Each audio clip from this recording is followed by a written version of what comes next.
Hey everybody, it's Casey here. It's here on Fly and Tackle, and you know, it's not just you, me, or Chironomids that got gassy on the still waters, but Mayflies too. So today, I'm going to show you an ASB backed Herl-bodied Mayfly Nymph.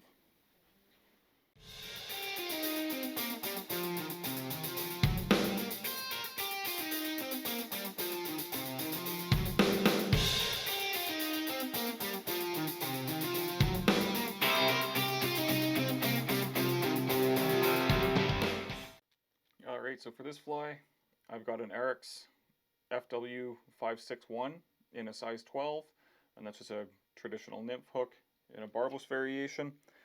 You can tie this whatever size you like. I mean, upwards of 10s down to 16 would be a good range to kind of have this pattern in, but just depending on where you're fishing and the size of the insects that you're trying to imitate.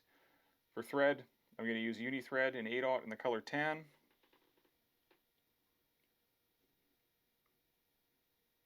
And I'm just going to tie that in at the rear of the hook. I'm going to add a little bit of weight to this pattern, just using some .010 lead wire or lead free if you prefer.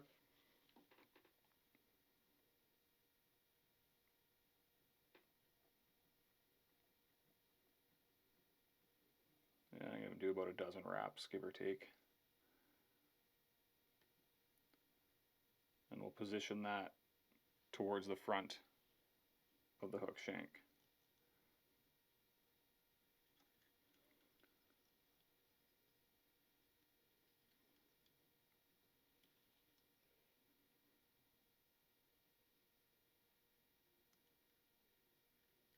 Lay down some thread, keep that lead in place, and to lay down our foundation to build our fly on. For a tail on this pattern, I'm just going to use some Wapsi natural brown Partridge.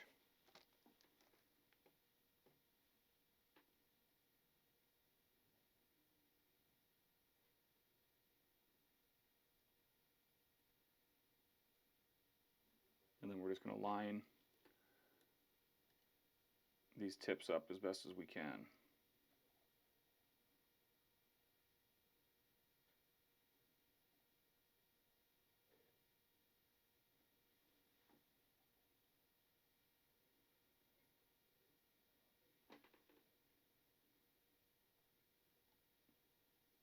For a tail length on this, I'm going to go about 1.5 lengths of the hook gape. Could be slightly longer.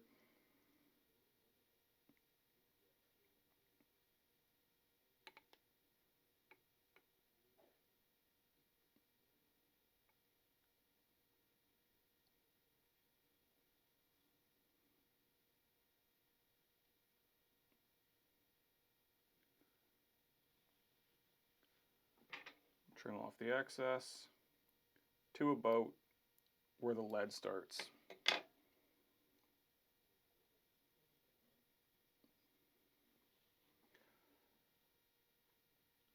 Next, I'm going to tie in a piece of ASB.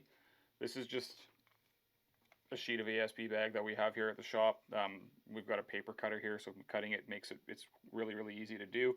I'm able to cut it on a taper so that it can start fine and go thicker as we get into the wing case. You can also use just a strand of the chrony cuts in ASB. I would use a .75. Will cover most variations for you. You know, you might need to use 2 pieces to get the width for the wing case, but it's a little easier than trying to cut it with a pair of scissors and keeping the edge straight. So we'll tie that in.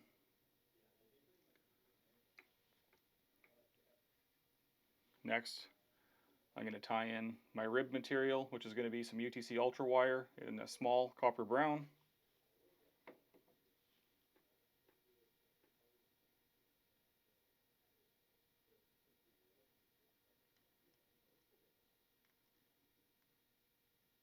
And for a body material, we're going to use a Wapsi Ostritch plume, and in this instance I'm going to use the color tan.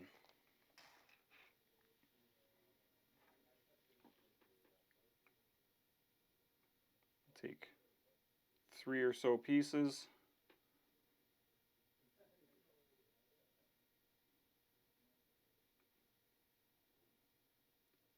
And I'm just going to trim the very tips off just because they're a little more fragile. And we don't want that to break while we're winding that in. And I'm going to tie it in by the tip.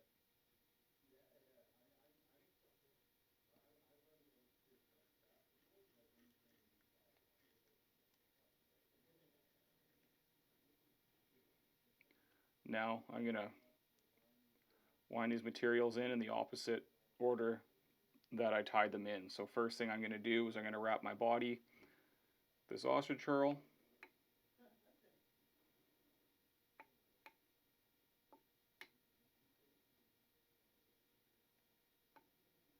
Ostrich herl is awesome in a Mayfly Nymph. It has a little bit of movement to it, which imitates the breathing of the gills on the natural insect.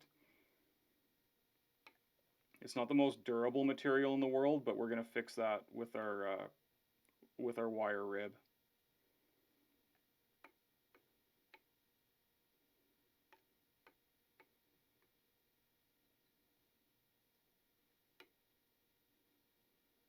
Alright, I got that to where I like it there.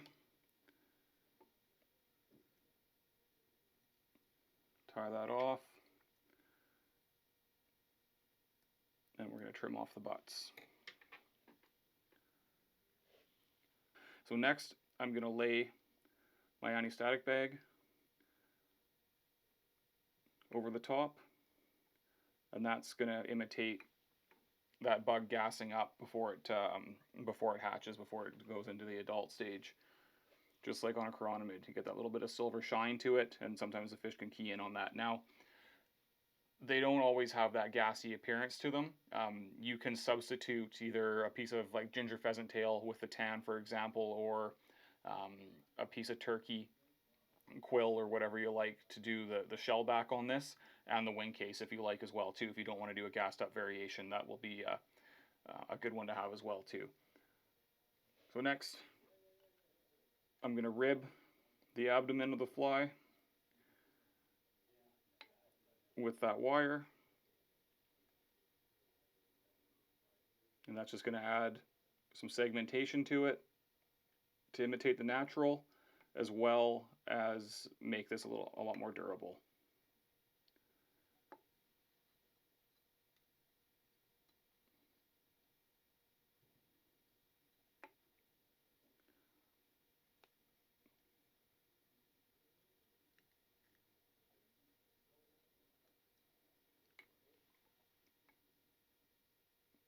Helicopter that wire off. So next, I've taken another partridge feather, same material that we've used at the tail, and I've just got the very tip of it here. And so what I've done is I've just grabbed it by the very center and pulled some of the fibers back, leaving me a tie-off point.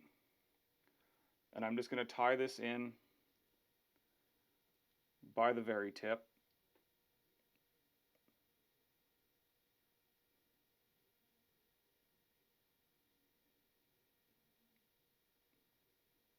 And then I'm going to dub in a thorax using Hareline Ice Dub in the color Tan UV. Now, if you don't want the shiny appearance, again, you can use something else, like a natural hare's ear would work just fine, or any other type of dubbing that kind of matches the body color. But we're going for that gassed up look here, so I like the shininess of this dubbing.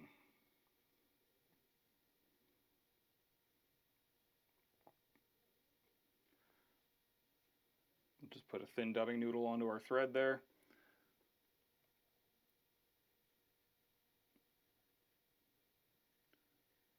And we'll wind that forward towards the eye of the hook.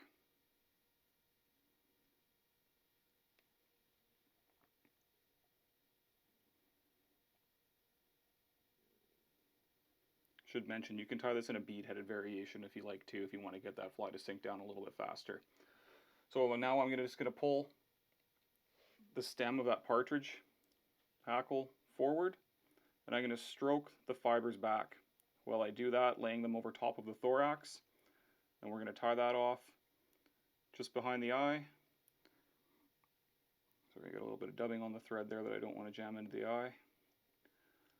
And by doing that, it's going to imitate the legs on the natural insect. And from here, I'm just going to take the remainder of that ASB and lay that over top.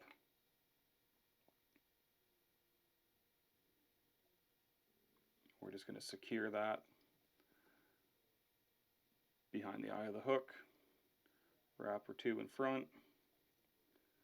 I'm going to trim that off.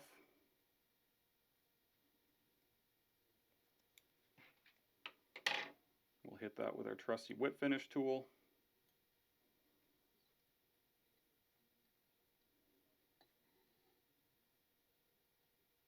One more time for good luck. And you can apply your favorite head cement or UV cure to secure those wraps in place, lock everything in. And there you have a nice shiny gassed up Mayfly Nymph. So this would be a great pattern to fish, obviously during a Mayfly hatch. Don't have to worry about them being gassed up if you're getting throat samples, for example, that show that they're not at that stage yet. But just having that shiny back will also help them stand out sort of from the naturals. If you're in a real big hatch, maybe the pattern kind of stand out a little bit and maybe entice a bite. So great one to have in the box. Variety of colors, obviously, to match the hatch. You know, sort of more of a gray kind of color. This tan is a good option, and even an olive or a brown can save the day, just depending on where you're fishing and the color of the naturals that are hatching. But if you haven't tried a pattern like this before, definitely worth something having in the box. So hope you guys like this one. Hope you find this video useful. Like always, we'll have all the materials linked in the description below. You can purchase them online at www.c-run.com or come see us in the shop. Always more than happy to help you here in person. If you like these videos, smash that like button for me, share with your friends, and subscribe to us online if you want to see more great content. Thanks for watching, everybody.